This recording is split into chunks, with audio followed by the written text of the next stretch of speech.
It's that time again. Yeah, time for another high-octane hit of the hottest imports in the land. But as usual, not just from this land, our tour of New Zealand continues this edition. We've got drift sensation Mad Mike tearing it up for his Kiwi cuzzies. That's right, we've got heaps of cool content from all over Australia, including WA and Queensland. We've got a fine blend of old and new school with all the latest shows and events. Edition 19 is going to rock.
Autostyle is known for pumping out supercar destroying GTRs, so what would you expect owner Dom to be getting around in? Well, anything less than the ultimate street car would be bad for the image, but Dom sets the record straight with his dream machine R34. JDM is the flavour of the moment, and the boys at Bell Garage have worked the formula into a fine art. A Silvia with the balls to match its silky smooth exterior, the walk to match the torque.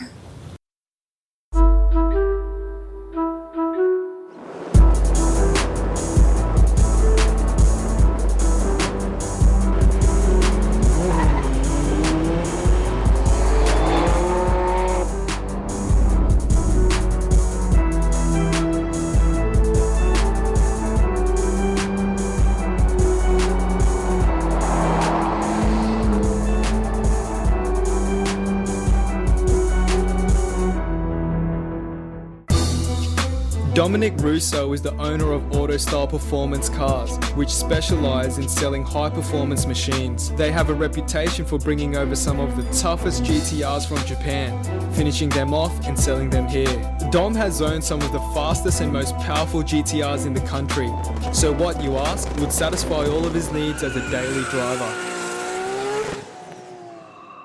Hi, I'm Dominic. Welcome to Autostyle.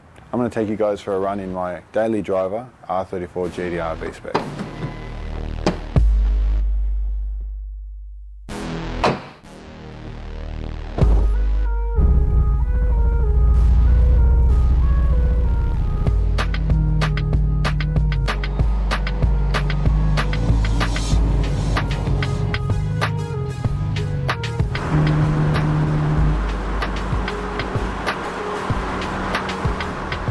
It had to look fast, have a bit of class to it still, had to be very comfortable to drive with the right suspension settings and aircon and all that sort of stuff.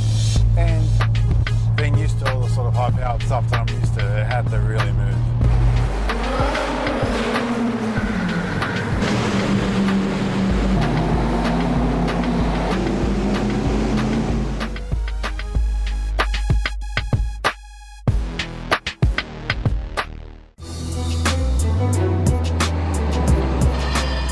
Most of the body kit components are from legendary tuning shop Top Secret, including the front bar and carbon lip, carbon bonnet and the rear carbon diffuser. The side skirts are Nismo items, and the finishing touches include carbon Ganador mirrors, Nismo clear indicators, and the rear wing was shaved before it received its custom paint job. 18 by 10 inch lightweight rims fill out the factory pump arches.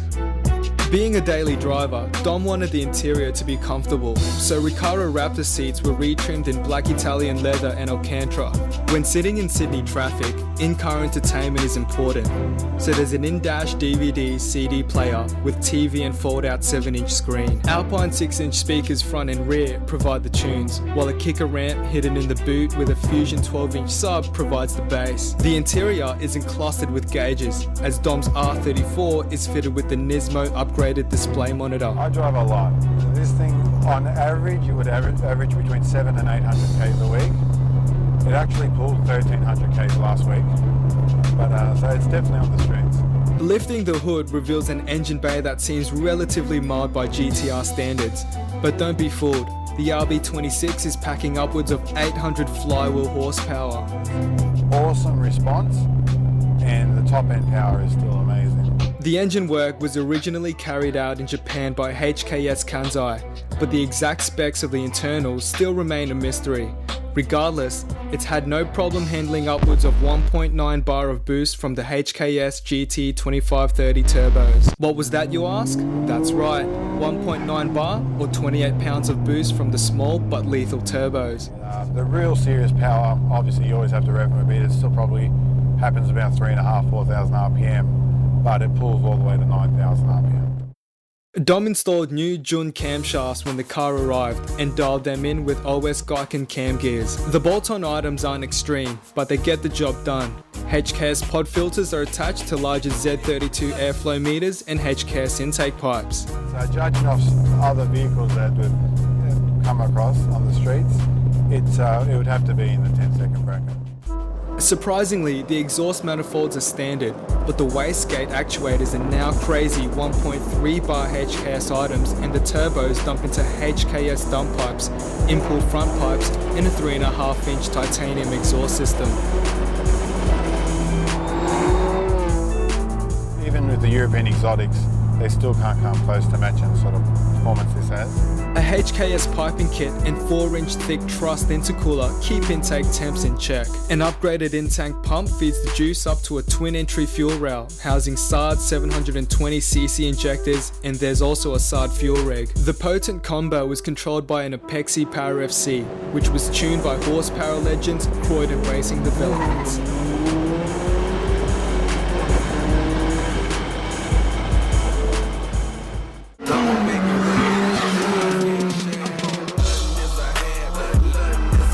It may be a daily driver, but Dom wanted the car to be capable at the track as well.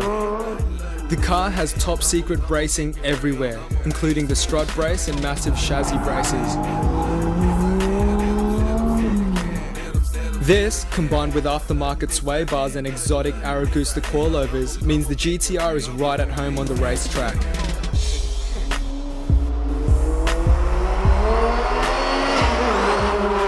Transferring the massive power to the V-Spec diffs is an ATS carbon triple plate clutch. It's mega expensive, but it's easy to use and can sustain Dom's preferred driving style.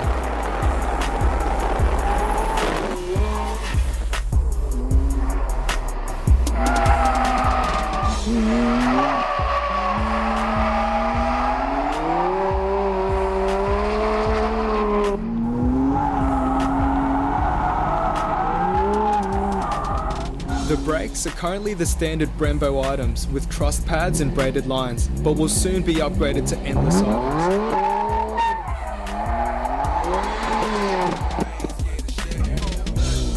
Pretty much not an area that I can say I really want much more. It stops, it turns, it accelerates, and it rides very comfortably. Perfect car? Pretty close to it. With the ability to go, stop, and handle inside a comfortable and stylish package, Dom may have just built the ultimate Japanese supercar.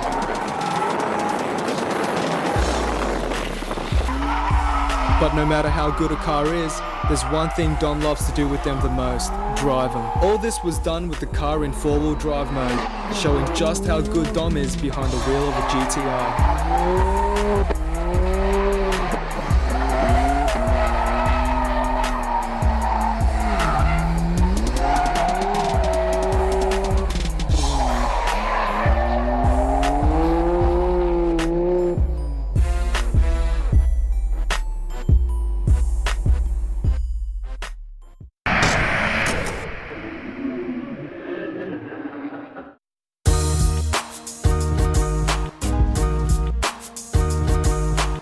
Meet Clay, an 18-year-old modified car enthusiast who has just received his license and the keys to a Lancer.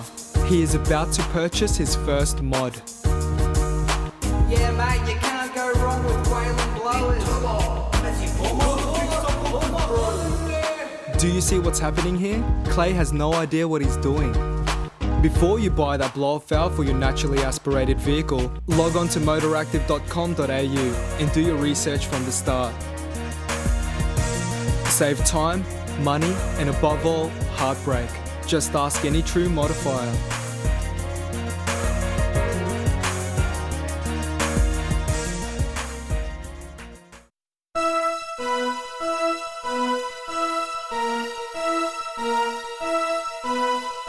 JDM and Shell are pretty definable car styles, but what happens when you combine the two? Well, Fung has the results right here with this head-turning, tie-frying S15.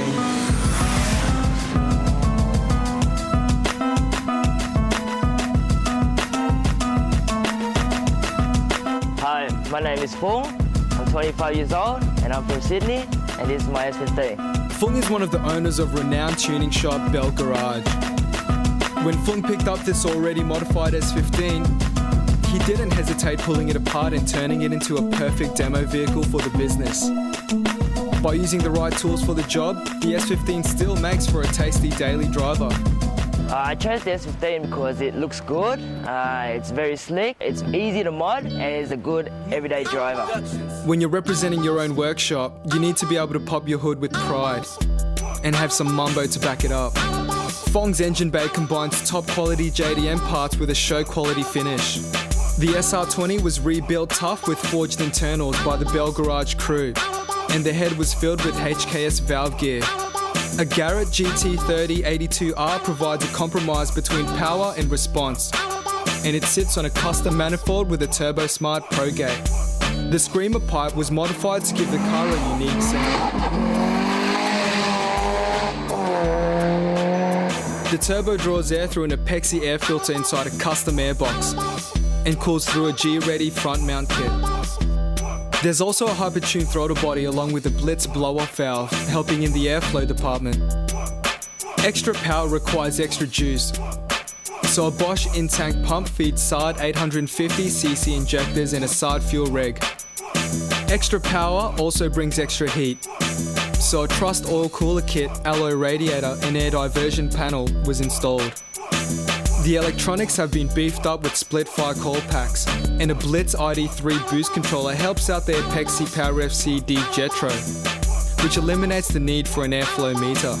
The car has seen a tad over 300 kilowatts at the wheels, but daily duties see an easy 280 kilowatts at the tyres, which is more than enough to show who's boss.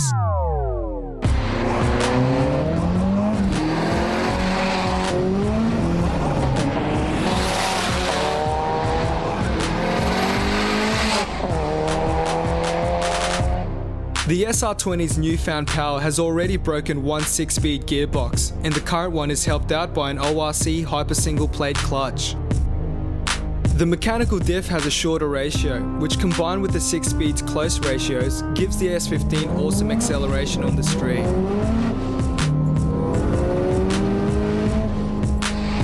Following the JDM tradition, the handling and braking has also been upgraded. Teen Flex coilovers with EDFC team up with Teen strut braces to stiffen things up, and the brake pads are upgraded WinMax items.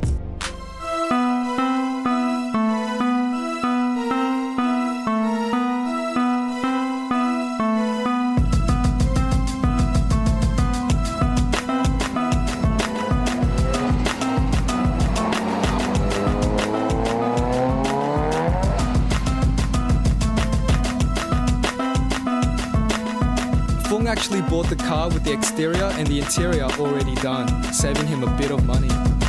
It originally rolled on 20-inch chrome, but there was no way a Bell Garage car was going to wear anything other than hardcore JDM rims. So deep dish gold Volk GTCs were given the nod. The style and rollers measure 19 by 8.5 up front and 19 by 9.5 at the rear. The S15 wears a classic Vertex kit, which is accentuated by Ganador mirrors and JDM spec tail lights. And obviously, you can't miss the Sydney-style deep purple paint, which is given more of a JDM twist with the trademark Bell Garage striped graphics. The interior has been fully retrimmed in tan brown leather, adding some luxury to the daily driver.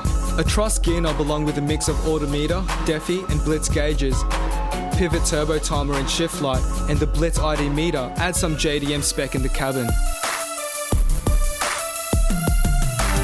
Fung's S15 proves that a classy show-style ride can have a JDM twist, along with the performance that goes with it. Could this be the best of both worlds?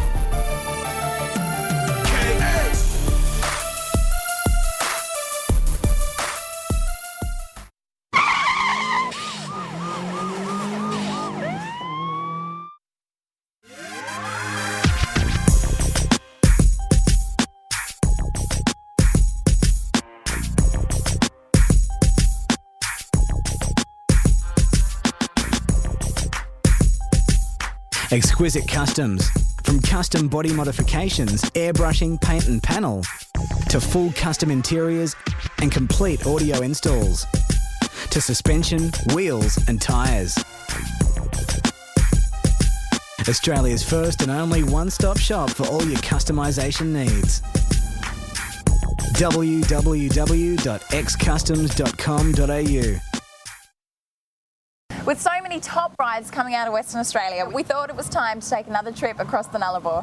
Mini trucks are still few and far between, but some of the examples getting around are truly world class. We crawl all over this latest machine to take mini trucking to an even lower level. And we take hotspots to new heights, with every major newspaper and news station coming to witness the spectacle. Mini trucks have been scraping US roads for a long time. The trend is starting to take off here in Oz, but not many people have gone the whole hog. Bo is one such person that has, building the best mini truck in WA.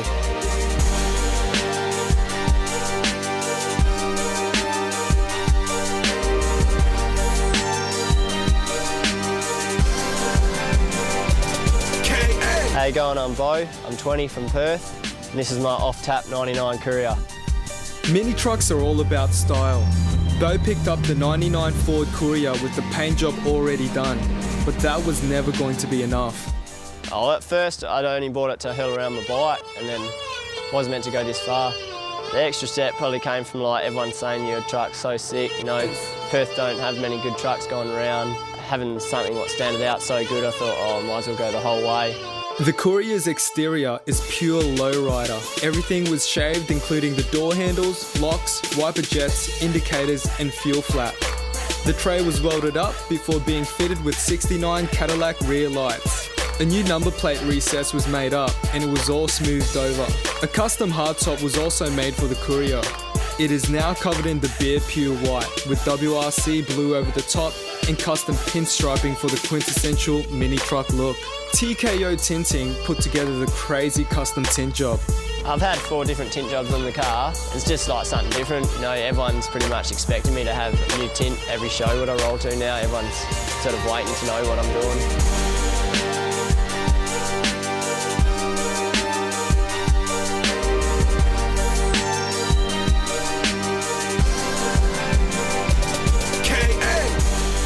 Chrome wipers, custom billet grills and billet side view mirrors add some more bling, but the ultimate finishing touch is the LA wire wheels. They're 20s up front and a massive 22 inches at the rear.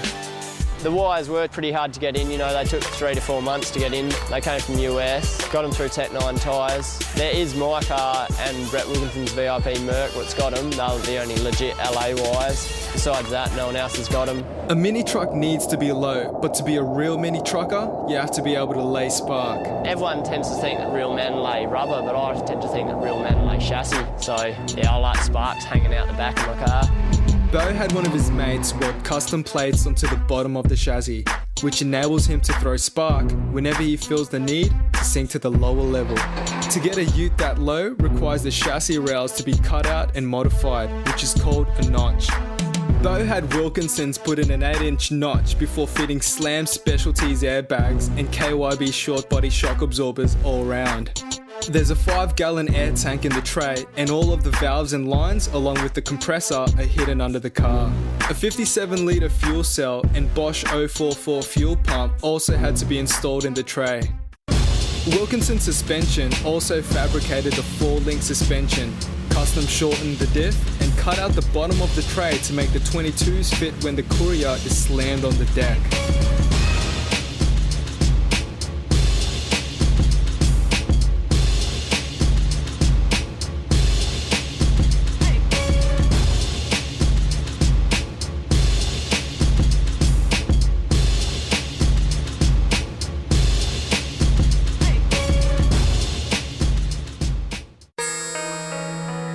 Step inside the mini truck and it's a cool place to be.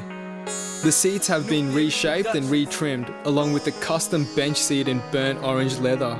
The roof and doors cop the white vinyl treatment, and the dash and all the plastic panels have been sprayed in 2-pack. There's also a Momo steering wheel and gear knob. Cruising tunes come from the Clarion CD DVD player with fold-out screen, which feeds the signal to an MTX amp under the passenger seat. Up front, there's Diamond Series splits and there's a Clarion 12-inch Pro Series sub in the back to provide the bass. The engine is still standard, except for the Canon muffler hidden under the car, but mini trucking is about cruising in style, not running quarters. You get a lot of looks, everyone's always snapping their neck. The girls do love it, but you know, the cops are always pulling you over. I've been pulled over 7 times and going strong. Most innovators in the car scene like taking things to the next level, but Bo has taken his 99 Courier to the lower level.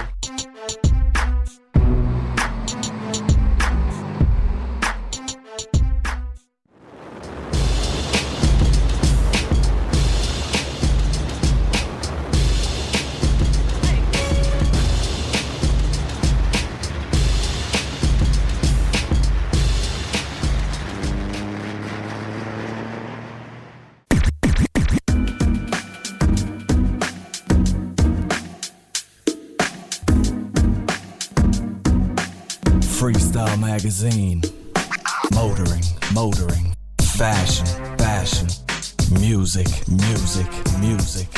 The complete mix of motoring, fashion, and music, making Freestyle the #1 automotive lifestyle magazine, and it's free. Freestyle magazine, Australia's premier free automotive lifestyle magazine, available from all leading clothing, music, and automotive outlets.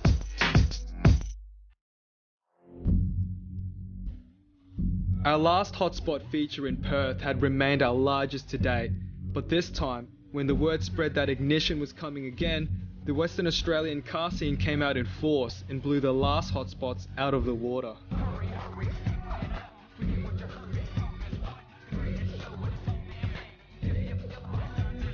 Hotspots Perth was so big that it attracted the attention of every news medium in Perth and made every TV news program.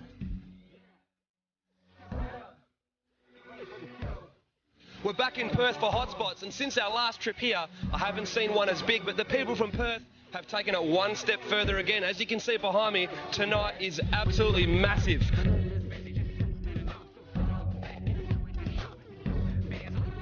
Hillary's Marina was the meetup for hotspots this time around, as after our last visit, it was deemed the only car park big enough. Now, when you come to hotspots, a hire car just isn't going to cut it.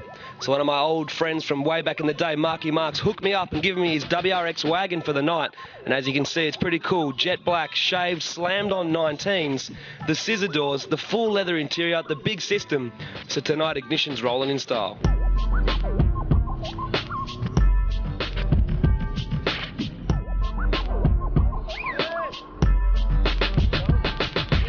There was a wide range of cars there, from mild to wild, old school to new school, show to JDM. Every car style was covered. I'm here with one of my old mates from Perth, Leon. How are you, brother? He's hooked me up for the weekend. Leon's now the president of the Lower Level Car Club. Tell us about the club, man. Pretty much, it's just a club straight for mini trucks and customs, custom vans. For years, a lot of the guys in Perth, you know, you get the American magazines, you got to wait 3 months to get them, you get it, and it's got February 05 and you're in the middle of July. You still your $100 down, you pay your $7. You know, you sit there months on end waiting at the front of the little Chinese shop to get your book, and you just dream about shit like this. Who else is in the club? Come on. This is the main group here. Who we got? We got Chris here, Chris Warren, one of the main blokes. Bo Pennington. Thanks later. Craig Brown here. My man Julian. Hey. What's up, boys? What do you think of tonight? Oh, mate, it's off the hook. Off the hook. Like they say, when it's all said and done, lower level's where it begun. Trucking begun, man. Ignition, lower level. It's all about the love. All right, you brother.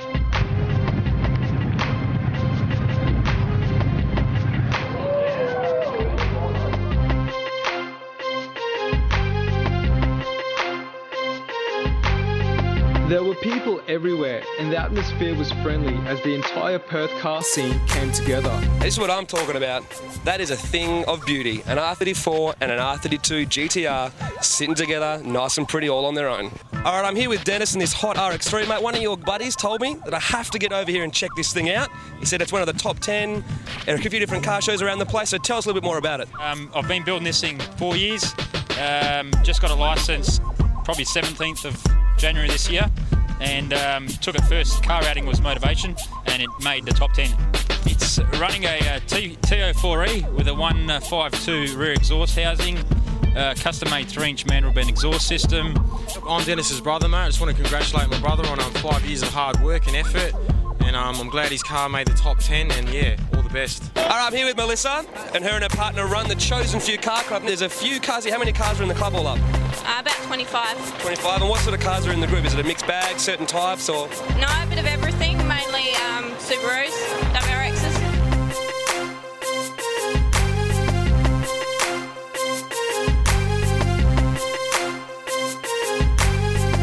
I'm starting to like Perth. Everywhere I walk in this car park, there seems to be 2 GTRs parked together everywhere. So tell us a little bit about your one.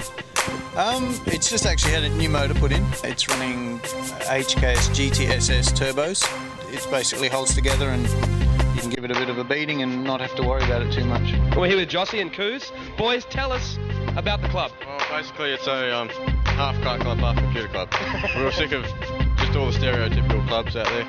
Just wanted to start something different. It was a complete melting pot of the Perth car scene and there was plenty of eye candy to boot.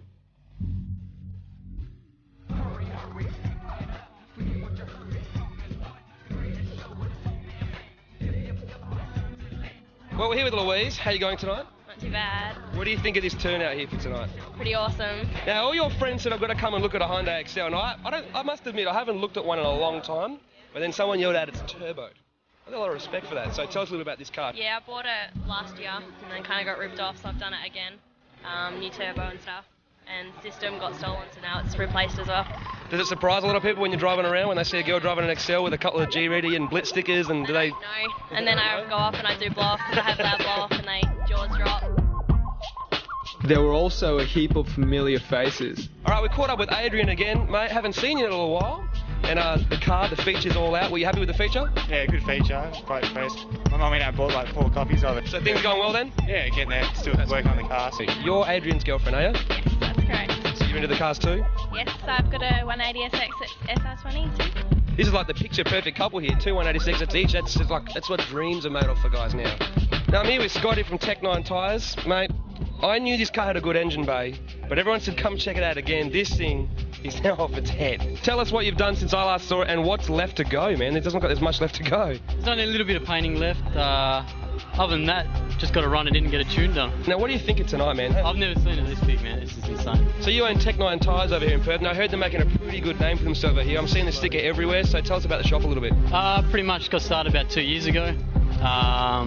We're just really trying to bring sort of eastern state prices to WA and show people that you can actually get some good quality rims over here. With such a massive crowd, it was only a matter of time before someone wanted to show off and ruin it for everyone.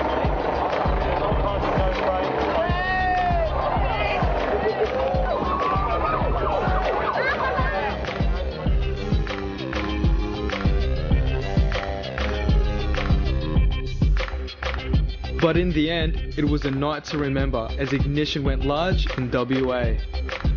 Now what a crazy night, man. One of my mates jumped up on the hill, said he gave a rough count. There was at least 1,000 cars here tonight, and what a mix. V8s, old school and new school.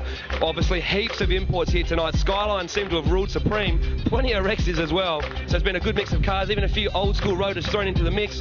But the police did decide to arrive, and what do you expect with over 1,000 cars and probably 2,000 people here tonight? It's probably bigger than most car shows around the country. Perth keeps the official title as the biggest hotspots we've ever seen.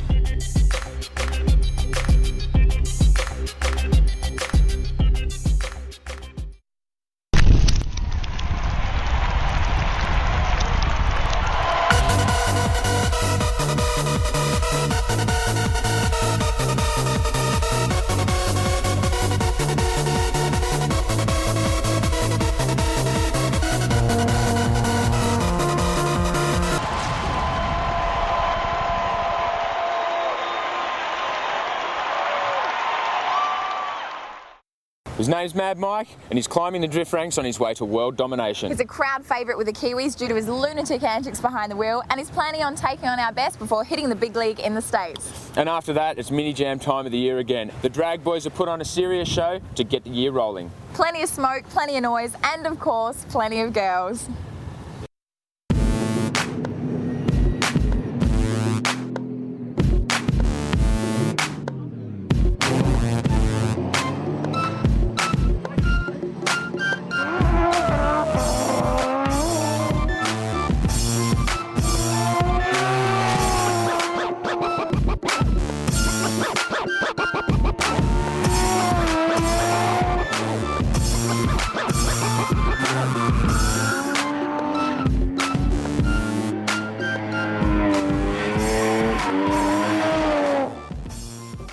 Drifters are a crazy breed, and the situation is no different over in New Zealand, where one such driver is a crowd favourite due to his insane driving.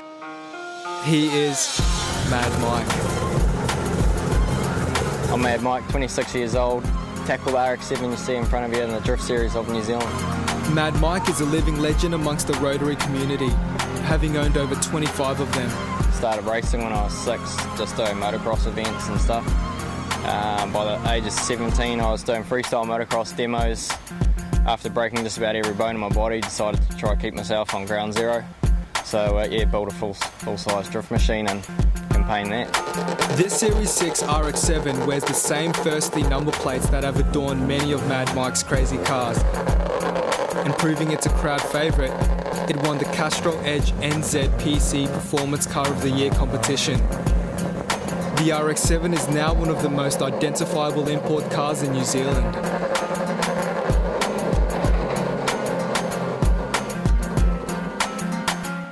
The RX-7 is a Series 6 and wears a Monkey Warehouse body kit with a Series 8 front bar. It's painted in fridge white with two-tone matte black over the top and a carbon fibre bonnet. Mike owns a signwriting business called Create Graphics, so he showcased his skills by covering the RX-7, the trailer and his V8 powered tow van in urban camo vinyl graphics. The name Mad Mike actually come from the very first freestyle motocross demo in New Zealand. We were riding at Big Day Out. Got asked by a mate who used to race motocross with, asked if I'd come down and do some tricks. Yeah, it's awesome. The name now sort of carries me from each event. Actually now running my own website, madmike.co.nz. The hardcore drift look is completed by the 18x10.5-inch work Meister rims up front and the 18x11-inch work Bersol chrome rims down back. The car definitely stands out, but just in case you didn't notice it, you'll certainly hear it. The sound this RX-7 makes is incredible. It's totally unique and very, very loud. But what do you expect from a 500 horsepower peripheral port triple rotor?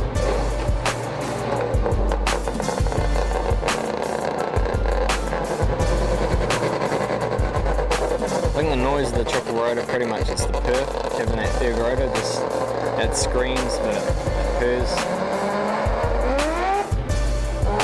Firstly, what made me fall in love with rotors pretty much is the sound. That's what got me, coming from a motocross background and racing two-strokes all over the track. Pretty much the simplicity of the motors, and yeah, they do fat skid. The engine actually isn't a 20B, but 3 13B housings put together with a custom eccentric shaft. It was hand-built by Kiwi RE with 3 window bearings and 3mm apex seals. It breathes through a custom air filter and Motec individual throttle bodies and dumps into custom-made headers in a 3.5-inch exhaust system. Actually, aspirated three-rotor peripheral port has proven to be very reliable over the last season. The car goes out just about every weekend, whether it's a demo, a track day, a sponsors day or a comp. The thing sits on 10 grand all day and loves it.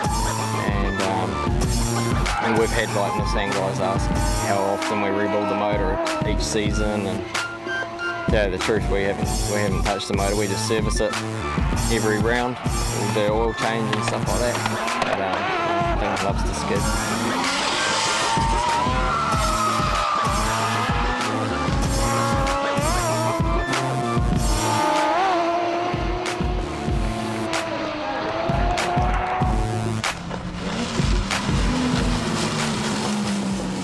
Living up to the firstly number plates, there's 6 1200cc injectors in 2 custom fuel rails, which receive the juice from 2 Bosch 044 fuel pumps.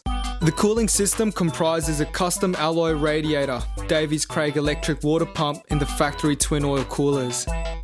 There's 6 Bosch coil packs, and it's all controlled by a Microtech MTX8. Yeah, definitely campaigning a rotor has opened up the crowd a lot more. I think before it was probably pretty much the RB crew that listened to RB sitting on the limiter all day. And now we go to events and see just half the crowd just wearing rotor hoodies and stuff like that. So it's awesome. I think it's done well for the sport, and hopefully see more rotors at the track this season. On the rollers, it produces just under 400 horsepower, which is a big number for a naturally aspirated engine. Power is transferred to the factory 5-speed through a tilt and twin plate clutch, and then to the full spool-equipped factory diff. The brakes are the factory 4-piston items up front, and there's EBC pads all around. Under the car, there's D2 coilovers, aftermarket sway bars and olefin bushes. The hubs have been custom modified along with the tie rods and ends to allow increased steering lock, and surprisingly, Mad Mike runs the car without power steering. The interior is fully stripped and equipped with a 6-point welded-in roll cage. There's Sparco fixed bucket seats, steering wheel and gear knob. All of the wiring was redone and neatened up, and custom door trims and dash were made up and filled with split fire and G-ready gauges. Everything is controlled by a switch box, including the line lock kit, which enables Mad Mike to perform the mad stand-up burnouts that he's famous for.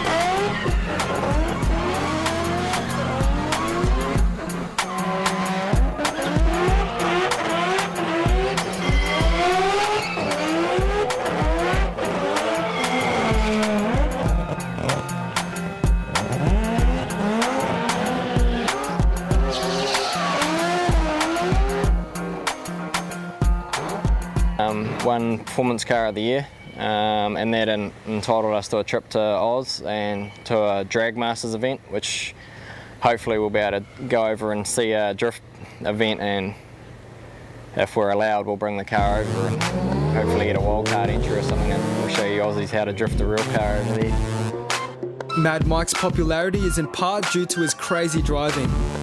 But make no mistake, he is becoming one of New Zealand's top drifters. He hasn't been drifting for long, but his trophy cabinet is starting to look healthy, with a win at the MVP Drift Comp and second place at the Taupo D1 NZ round. Mad Mike has plans to continue climbing the results ladder in NZ before he heads to the US to take on the world's best. He's also planning on hitting Australian soil in 2007. So keep your eyes open and your ears covered for that one.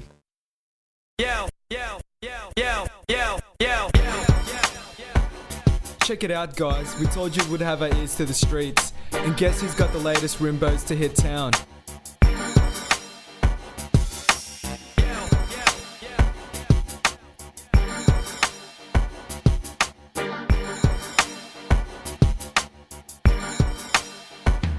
Check out Aussie Tyres and their latest range of Cruise and Dot wheels in Ignition X.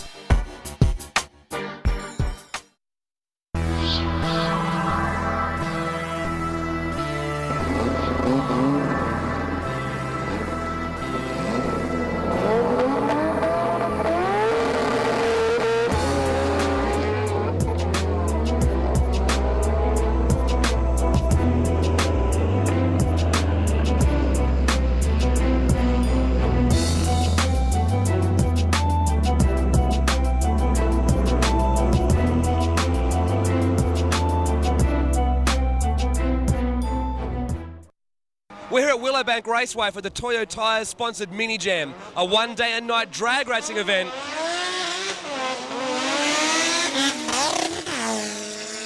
And as you can see, some of the fastest and toughest sports compact cars in the country are here to battle it out.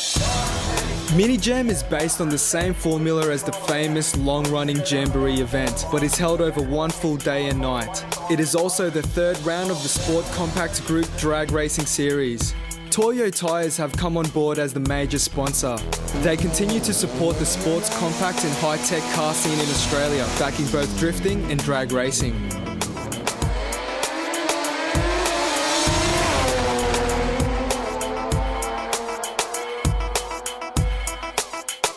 The morning session provided the preliminary action, with practice and qualifying for the street-tied cars. It was a large and diverse field, with everything from VW Beetles and turbo-equipped vans to GTRs and WRXs.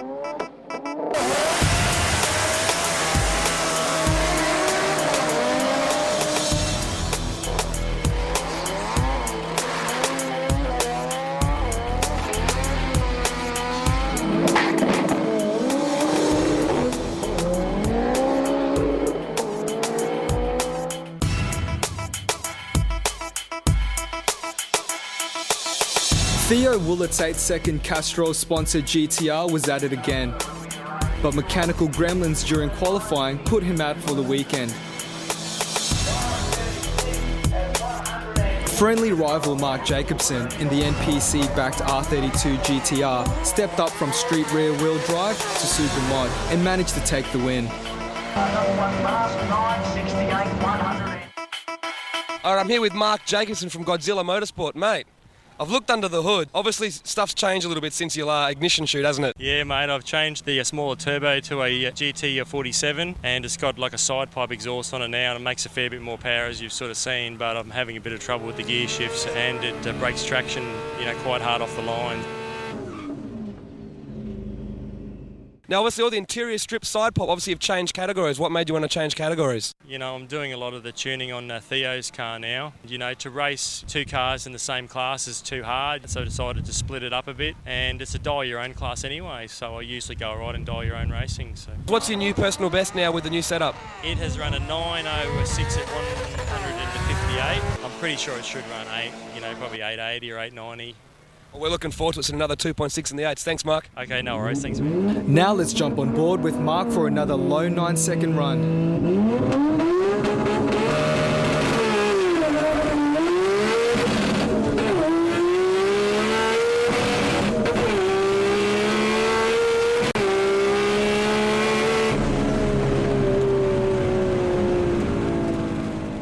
The street rear-wheel drive category ended up being won by Shane Crichton in the Toyota Cressida.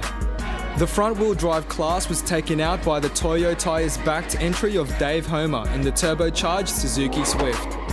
The finals were very interesting, as Dave Homer decided to dial in a 15.5, the same as his opponent, instead of his normal 11-second dial-in, and still took the win.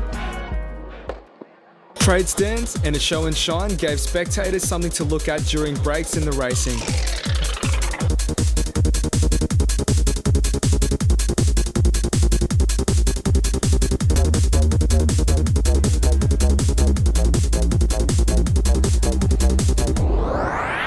Toyo had a trade stand with Danny's Skyvia Ute on display, along with Ignition's Project 200.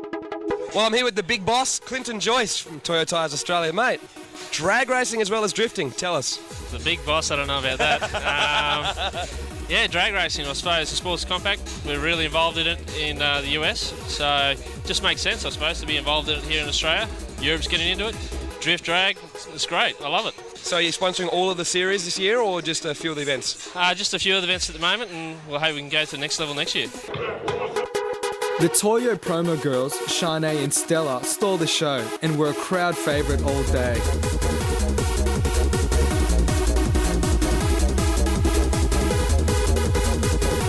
Well, I've managed to track down the lovely Toyo girls, Shanae and Stella. Now, Stella, I heard your accent before. Tell us where you're from.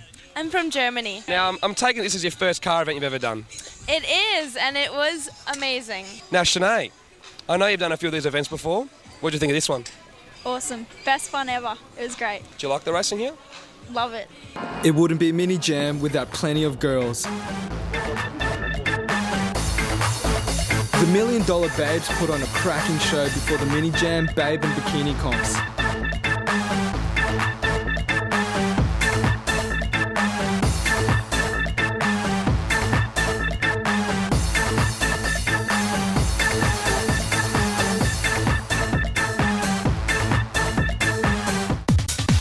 The Babe comp was taken out by one of the Toyo girls, Stella.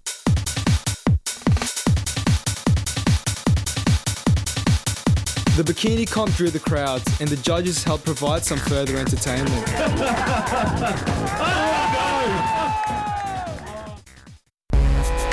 After lunch, the slick-tied cars came out to play.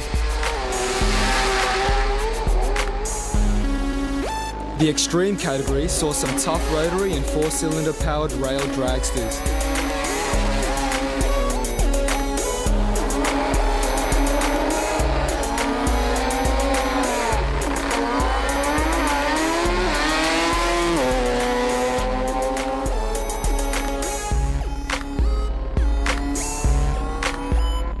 Well, there's no need for these anymore as racing continues deep into the night as we're now starting to head into the semis on our way to the finals.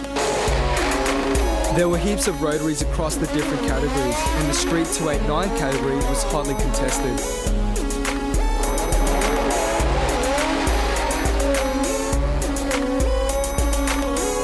This category is for cars running on 28 by 9-inch slicks, and it was won by Wayne Dyson in the RX3.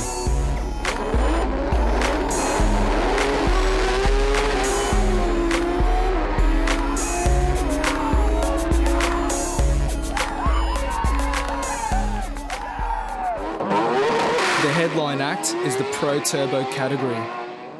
Pack Performance were out in force with the MX6 and RX3, along with Ivan's pink triple rotor RX3. The MX6 was top qualifier with a 7.148, but it was Ivan who went through to the finals to take the win.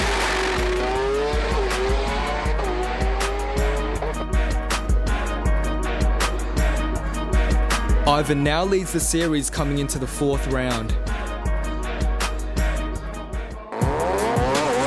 Pro Compact was taken out by Peter Donchos in the crazy 1300 wagon.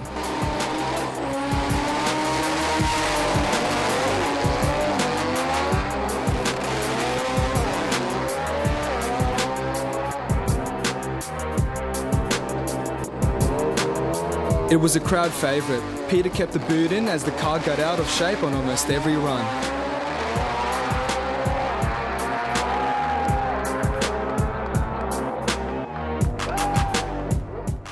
The Sport Compact Group Drag Racing Series also has a category for late model bikes with the Sport Bike and Outlaw Sport Bike categories. Some of these machines are ridiculously fast for street registered bikes, and some of the Outlaw bikes were pushing close to 300 km/h terminal speeds. Turbo conversions seem to be the norm amongst the big powered bikes, and many spectators commented that the riders must be crazy or very well endowed to ride some of the two-wheeled missiles. The Toyo Tyres Compact Attack will be held at Western Sydney International Drag Strip on May 19th, and Ignition will be there to cover all the action. For upcoming event dates and information, check out www.jamboree.com.au.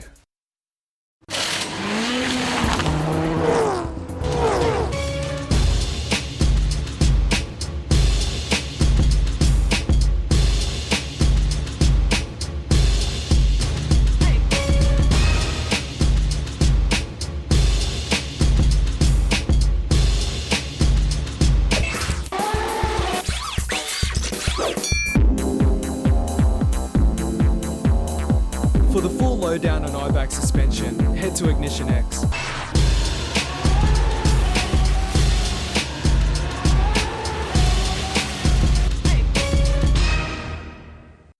You can now get the first 6 editions of Ignition DVD in this special collector's edition box set for just $49.95. To purchase the box set, contact Ignition on 029633 3435.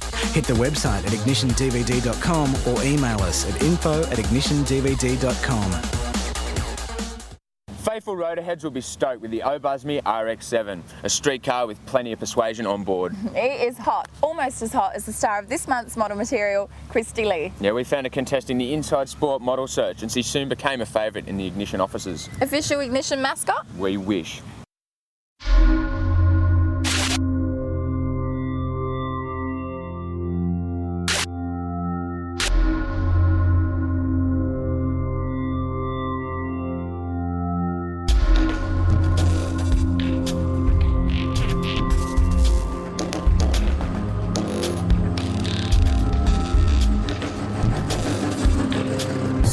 If you're serious about cars, finding the perfect balance is the ultimate challenge. At only 18 years of age, TJ Macri's modifying intelligence belies his age.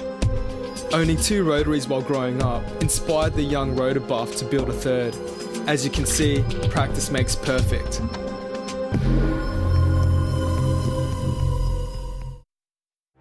TJ bought the car for just $6,000 and it only owes him $35 to get it looking this sharp. Race Solutions was the workshop responsible for the 12A Bridgeport, shrouding the K&N filter with a custom polished intake pipe, leading to Race Solutions' custom plenum. Provided the high-flow 13B turbo injectors with enough air for an optimal mixture of fuel via a SARD fuel reg and custom rail.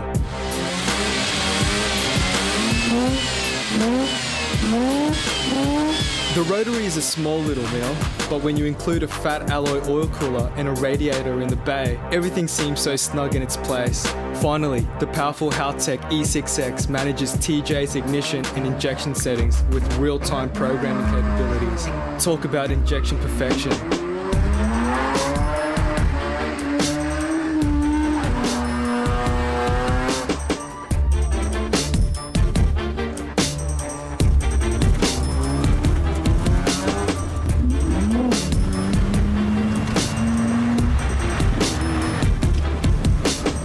The RX-7 box gives TJ the full benefits of his brass button clutch and lightened flywheel. Collectively, TJ's performance mods allow him an impressive 170 kilowatts at the rear wheels. Not bad for a naturally aspirated ride. TJ's intentions were to keep the Stealth Bomber a cruiser, so a full set of Monroe shocks and Jumbo's lowered springs sufficed its application, and it's of no surprise that TJ chose 17-inch FR Simmons. Nothing does it better when it comes to retro rides. A candy violet respray was actioned, but not before TJ changed his mind 3 or 4 times. Originally white, TJ resprayed it to the violet purple you see, but soon realised the splash of tribal graphics would add the special touch.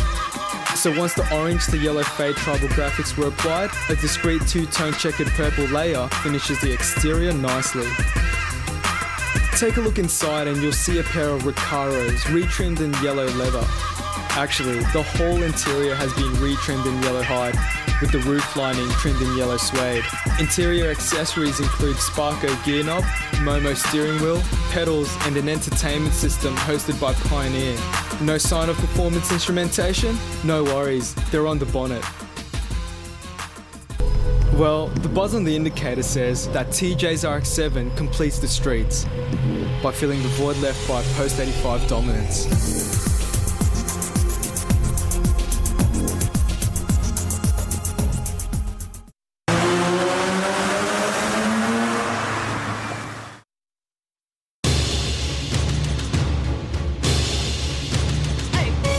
You asked for it, so here it is. The definitive Nissan Silvia collection. Loaded to the brim with the finest S13, S14 and S15 200SXs in the country, the Silvia collection also features rarities like the Varietta convertible, as well as a technical insight into the model differences. This dynamic compilation covers all styles of Silvia, from street and show to drag and drift. Mandatory viewing for all Silvia freaks. On sale 20th of June. Available at newsagents and specialty automotive outlets.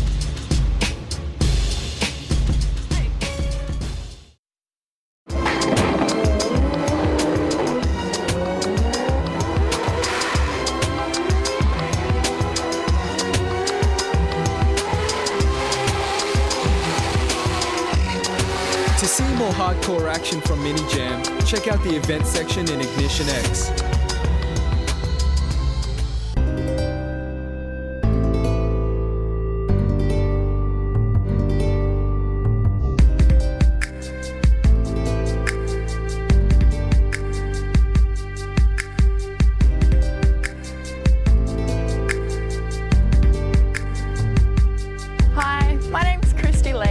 I'm from Maroondah down the south coast. I'm 21 years old and I study interior design at uni. Ever since I was little, I've just loved creating things and making things and painting and art and design, so it's sort of just something I always knew I was going to do.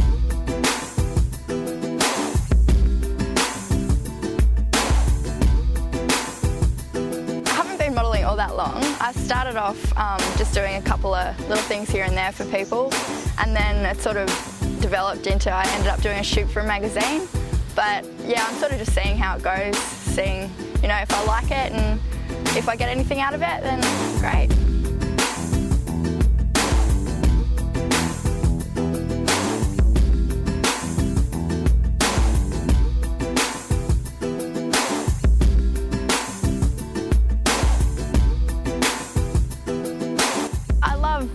Everything to do with the beach. I've grown up there, so sort of everything: surfing, swimming, snorkeling, diving. I've got my scuba license, wakeboarding. I'd love to go for a surfing trip, probably Samoa or just somewhere over in Indonesia. Yeah, I haven't really been many places overseas with surfing and snowboarding, so that's something I really want to do when I finish uni.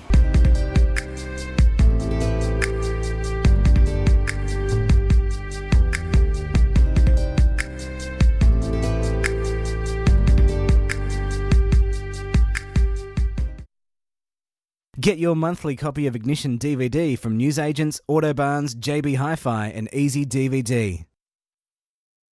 The MILF hunting legacy is alive and well and living in Sydney. But this is a road-going Subi with a difference. Then we take a look at a new drifting concept launched in Queensland. It's called Stadium Drift and it's helping to keep the dream alive down under.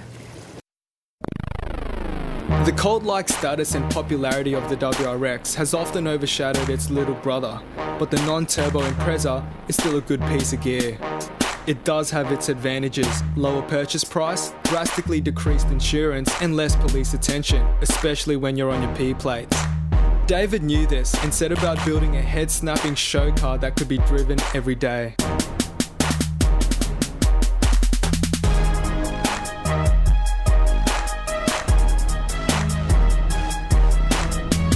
Hi, my name's Dave, I'm 20 years old from Sydney, Liverpool area, and this is my Subaru wagon.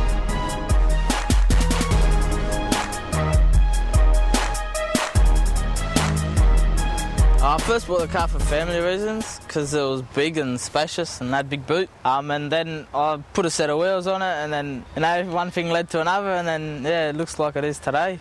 As you can see, the car has been modified Sydney sex spec, so looks take the #1 priority.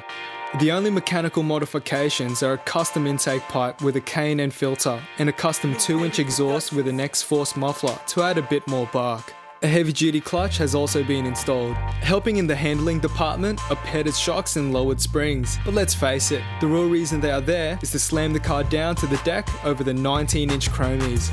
Measuring 8 inches wide and wrapped in rubber band tyres, the Dolce DC12s are pure Sydney show culture. Sydney lifestyle, it's just about showing off your car and showing like the achievements, what you've done to it, and showing everyone, like, you know, how much you respect your car and everything like that. Yeah, it's pretty much just for the boys and the girls, you know, all the girls.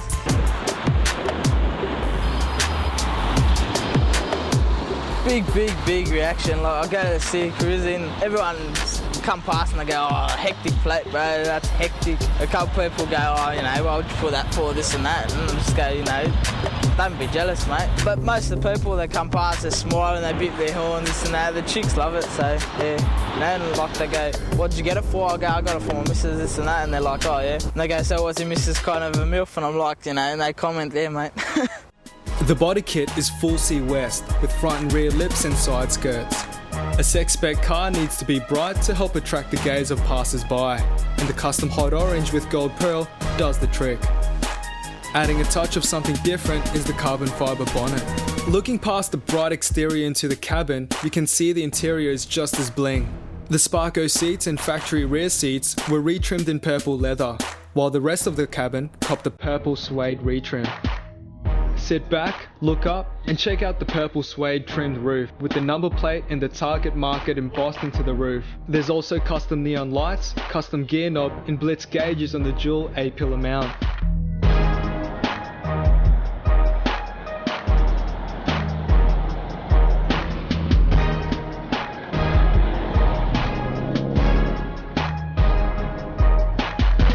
Cruising around the streets of Sydney, you need to have tunes, and they need to be loud enough for all to hear.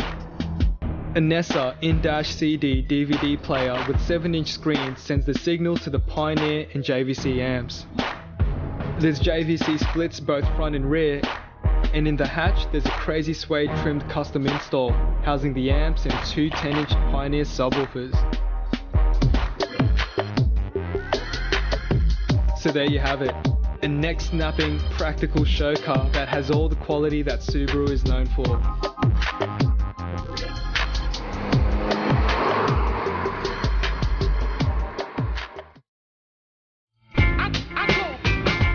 For the latest mods to our ever-expanding fleet of project cars, head to Ignition X.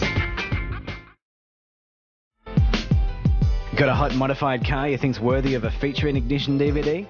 Know of a cranking car club or upcoming cruise? What about a hotspot? Hit the website at ignitiondvd.com and let us know.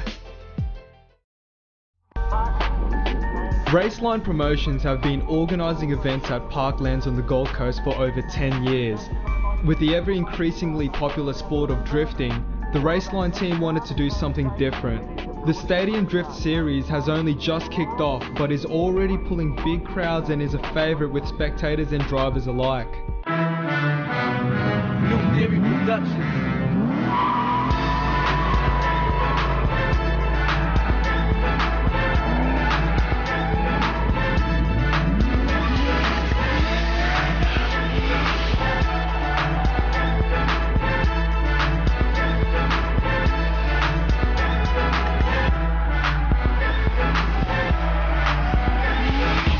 The Stadium Drift competition is quite simple.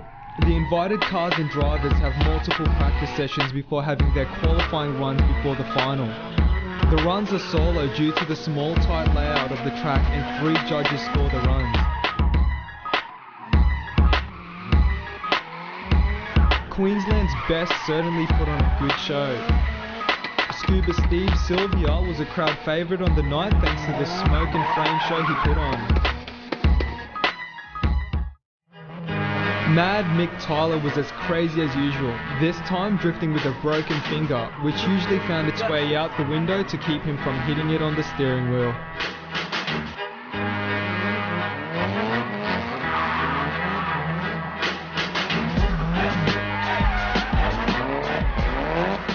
Now here at Ignition we've seen drifting in a lot of countries and a lot of places, but I'm telling you firsthand there is nothing like Stadium Drift. The atmosphere here is absolutely electric, drifting under lights, 20 of the top cars here from Queensland, so let's get in and check out more of this drifting action. You're listening to the sound of recognized records. Get a copy, at least a beat. Darren Appleton was driving Eugene Aronson's 180SX for the night and was on fire. Camo's big-powered R32 Skyline also bushfired the entire track, much to the delight of the crowd.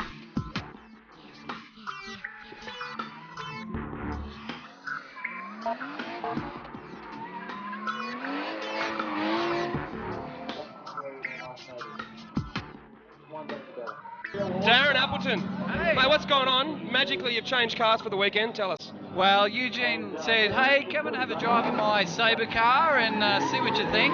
So I thought, why not? Hey man, you're making him look really good out there, tell you what. Oh, thanks very much. Yeah, I've been talking to him on the phone and sort of, you know... And drifting at the same time? Yeah, I'm the same. Hang on, I'll call you back. Yeah, but no, it's been going very well. Now, as a veteran of this drift scene, as you know, I know you don't like to play that title down a little bit, but as a veteran of the drift scene, tell us your thoughts on the event. Oh, it's a great event. Like the good thing is, you got a lot of good drivers. It's close to Southport. It's close to the Gold Coast. Under lights, everything's nice and packed in tight, and you can see everything. It's fantastic. You know, big crowds, huge crowds, and I think it's a credit to them. Danny's Skyvia Ute was also ripping it up. The pits are open for spectators to walk through and meet the drivers and check out the drift machine. What do you think of this event? Have you been before? What do you think? First time, it's pretty good, yeah. Yeah, I think it's nice. Pretty technical track, so yeah. What do you think about the atmosphere? I mean, I'm liking it. It's vibrant. Fantastic, yeah. It's pretty close-knit and everyone seems to be able to drive right up to the track, so it's pretty good, I think. It's Gold Coast. Everyone's here to have fun and big smoke and hang it out, really. Like, everyone's here. Can you talk about what we're going to do? Can you fill us in? We trialled it at Street Talk, mate, and as they say, the rest is history. Look at the people, look at the cars, look at the drivers.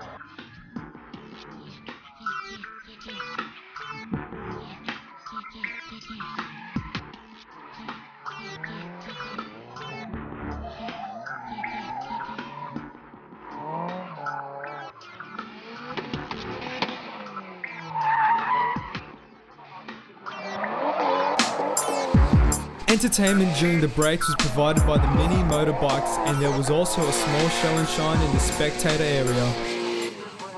Pete the Drift Monkey provided the halftime entertainment with his monkey business show.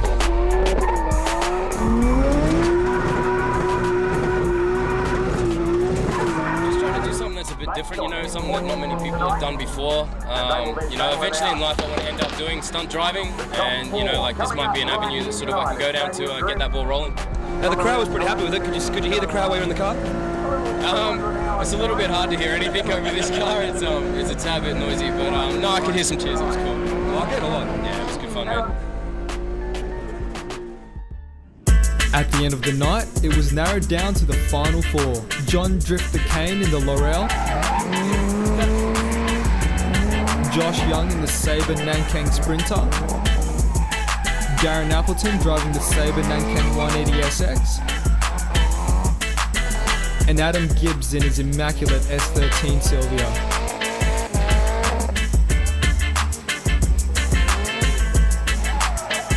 The finals were tough, and a rerun was required between Josh Young and Gibbsy for first and second after John Kane took out third place.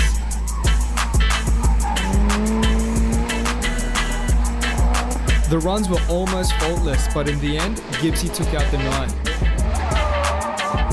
That means the series is now tied between Josh Young and Adam Gibbs as we head into the finals of the series. For more event information and dates, check out www.stadiumdrift.com.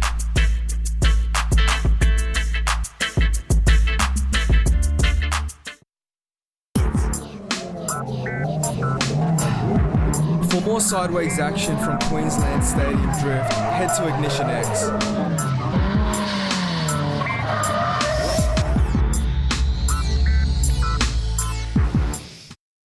The fun doesn't stop there. Ignition X is an Aladdin's cave of automotive treasures this month. Apart from more action from Mini Jam and Stadium Drift, we've got plenty in the way of tech and product features this edition. And we've got updates on both STI project cars. We've got an informative insight into iBark suspension and the latest from Aussie's wheel range. It's all there.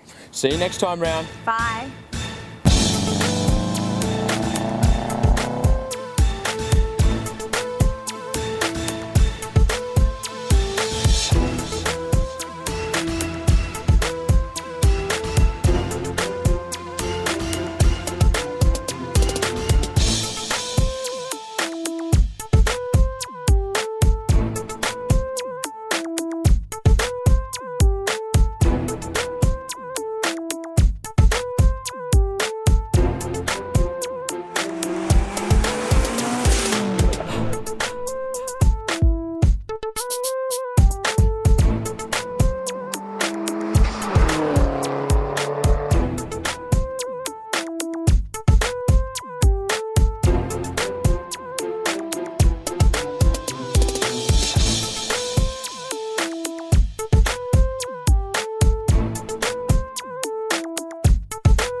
This year's Mini Jam was hemorrhaging with high intensity action. Kick back and enjoy.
This month, Project 200 required a bit of maintenance. On my last visit to the dyno, I noticed the cooling system was starting to pressurise, showing telltale warning signs of a head sealing problem.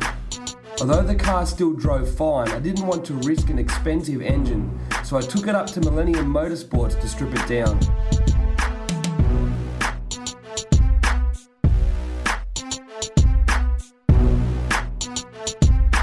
Upon removing the head, we could see that boosted air was forcing its way around the head gasket between cylinder number 4 and the water galleries, but the head gasket itself hadn't blown. After cleaning the pistons down, we could see that they were in perfect condition, as were the bores and the valves, so there obviously hadn't been any detonation or lean-outs.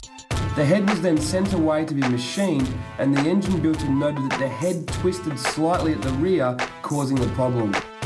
I used this chance to shave the head further to help bump up the compression ratio. Combined with the new G-Ready 1mm metal head gasket, compression ratio is up from around 8.2 to around 8.6, so hopefully drivability and bottom end response will be slightly improved. The G-Ready head gasket uses a different design to the Cometic, so hopefully this will alleviate the problem. I then put the engine back together ready to have on display at the Toyo Tires Mini Jam. If you've ever tried putting an entire engine bay like this back together in 12 hours, you'll know just how hard it can be. But it was all worth it to have on display at the Toyo stand and let Queenslanders have a closer look at the car. On Monday, I then had to re-tension the head studs on the car, and I used the chance to fix a few things. I made up a new bracket for the header tank. I fabricated a return for the G-Ready blow-off valve, making it a full plumb-back system. I also made up a return for the catch can, helping make things legal. With the engine all back together, it's all ready for a retune on the new compression ratio, so stay tuned next month for the results.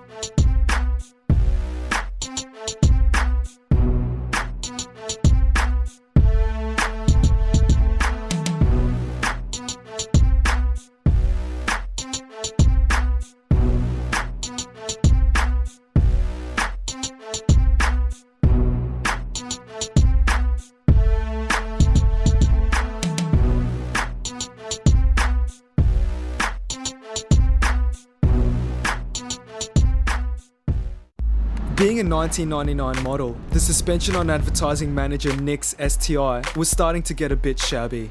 As a daily driver, subjected to the occasional circuit blast, Nick wanted a coilover package that would achieve a sweet balance between compliant ride for the weekdays and variable, scalpel-like precision for the weekends.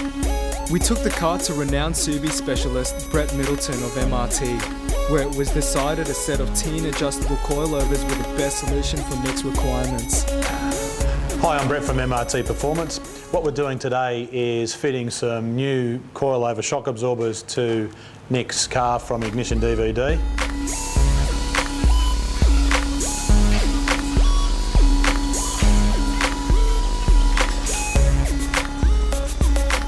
The good thing about the Tyne coilovers is these particular shocks are a complete replacement shock. So they've got the strut top, the spring seat saddle, the coil, the strut body, everything all in one. So when you'll see when we do the install, we'll take the whole old leg out, put a whole brand new leg in an assembly. Saves time, has a lot more features. But one of the really good things about these particular ones is they're completely re-rated and re-sprung for the Australian market. Installation of the coilovers is a relatively simple process. Removing the original struts is surprisingly easy. The top 3 locating nuts come off first before the car is jacked up and the wheels removed. Then the 2 19mm bolts that hold the bottom of the strut to the bearing hub assembly come out.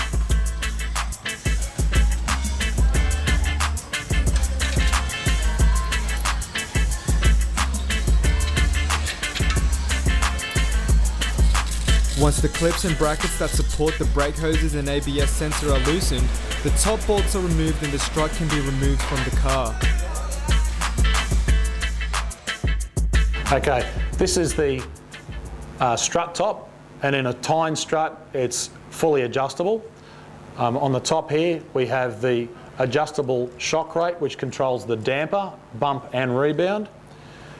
This is the upper spring seat which sits between the strut top and obviously the guiding function of the shock absorber, and inside here is the spherical bearing because obviously it needs to move like that as the shock absorber goes up and down.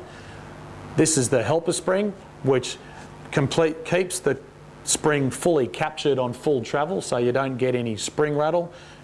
In between here, one of the particular features is there's actually a little guide between the helper spring and the main spring, so there's less rattle or interference of them moving. This is the main spring which obviously supports the body of the car and the overall mass. Obviously the whole body is what makes up the McPherson strut itself and the shock absorber. And down the bottom here we've got the two locking rings which control the actual ride height or the platform of the spring related to the actual shock absorber. Installing the replacement teen coilovers is a simple reversal of the removal process.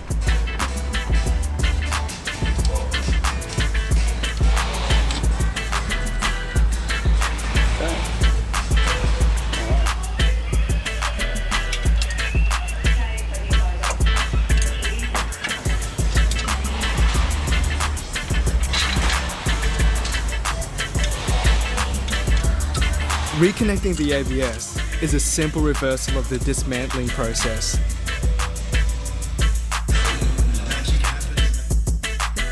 The teen adjustable front strut tops allow considerable adjustability over the standard suspension. Nick's car was set up with maximum caster to deliver the best possible turn-in and allow less static camber for improved tyre wear. What most people do these days is have a compromise on the spring rate but have an adjustable shock rate. So the good thing about these shocks is when you go to the track, we can stiffen up the shock rate, which gets more performance out of the whole assembly, gives you better track time, better control, and obviously that's what you're going to be chasing at the track.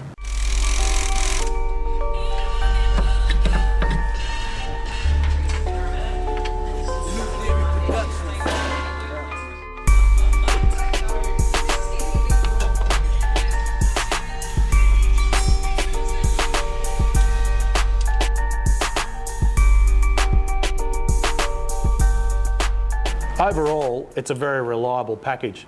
I mean, the long and the short of it is you definitely get what you pay for, and that's not to mean that this is cheap and nasty, but you certainly can. If you shop around, you will find cheaper than this, you will find more expensive than this, but our attitude is to meet the needs of what you're probably going to need, this is the best package. Once the installation of the new teen coilover package was complete, it was time for the extensive corner weighting process to begin. One of the most important aspects of car setup is the static weight distribution and the cross weight percentage, and it takes a precise procedure to achieve a perfect 50-50 weight balance left to right, with a 60-40 front-rear balance.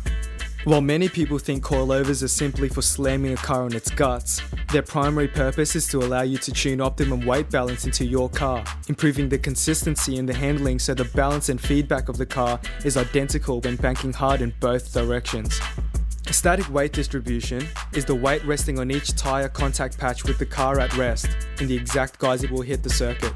Two percentages are used to analyse the car's corner weights, left weight percentage and rear weight percentage. The left weight percentage is calculated by adding the left front weight to the left rear weight and dividing the sum by the total weight. The rear weight is calculated by adding the left rear weight and the right rear weight together and dividing the sum by the total weight. For road racing, the ideal left weight percentage is 50%, with the optimum front-rear balance for the front-engined STI coming in at 58.9 to 41.1. Cross-weight percentage compares the diagonal weight totals to the car's total weight. The cross-weight percentage is calculated by adding the right front weight to the left rear weight and dividing the sum by the total weight of the car. Cross-weight is also called wedge. If the percentage is over 50, the car has wedge. If the percentage is below 50, the car has reverse wedge.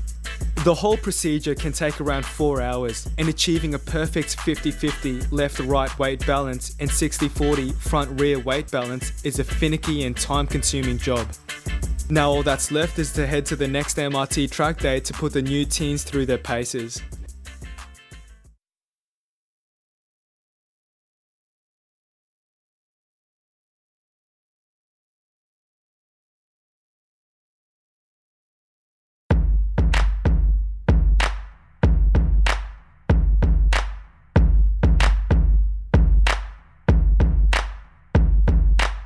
This month's theme for Aussie Tyres is class. That's right, fresh wheels straight from the Cruise and Dart family to complement your flair for fine tastes.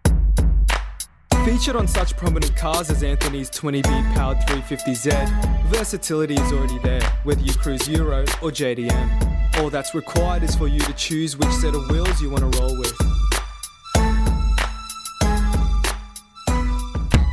If you're after a fight but wish to sustain a degree of gentleman, then the K28 is perfect for you. It's fat and aggressive with a dish that can cook all sorts of Asian dishes.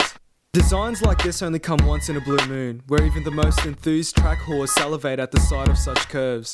Built specifically for super modifiers, the K28 is only available in 20 and 22 inches.